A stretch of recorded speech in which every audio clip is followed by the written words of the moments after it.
વલસાડની જાણીતી બેકરીમાં પેસ્ટ્રી કેકમાં ફૂગ નીકળતા હાહાકાર. ગ્રાહકની દીકરીએ ફૂગવાળો પેસ્ટ્રી કેક ખાતા તબિયત લથડતા હોબાળો. સમગ્ર મામલે ગ્રાહક દ્વારા ફૂડ વિભાગમાં ફરિયાદ.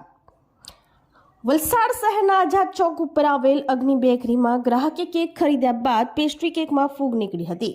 પેસ્ટ્રી કેકમાં ફૂગ નીકળતા ગ્રાહકે હોબાળો કર્યો હતો. ગ્રાહકની દીકરી દ્વારા પેસ્ટ્રી કેક ખાતાની તેની તબિયત લથડતા સમગ્ર મામલો બહાર આવ્યો હતો. આ સમગ્ર મામલે ગ્રાહક દ્વારા ફૂડ વિભાગમાં ફરિયાદ નોંધાવવાની તજવીજ હાથ ધરી છે. ત્યારે આવી બ્રાન્ડેડ બેકરી જેવા આવી બેદરકારી જોતા હવે ગ્રાહકોએ પહેલા દરેક વસ્તુ ખરીદવા પહેલા ચકાસણી કરવાની જરૂર છે. નહીં તો આજે ગ્રાહકની દીકરી બીમાર પડી જે કિસ્સો આપણા જોડે નહીં બને તેની તકેદારી ખુદ ગ્રાહક જ રાખવાના દિવસો આવશે.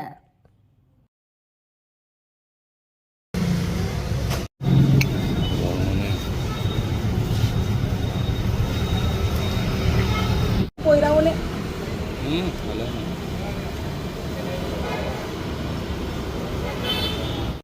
मैं 5 मिनिट बैठी ने केम नहीं खावતું તો કે નહીં ભાઈ મમ્મી નહીં હારી લાગે પછી વોમિટ થઈ ગઈ ત્યારે આ તો મેં જોયું કે આ તો ફંગસ લાગી.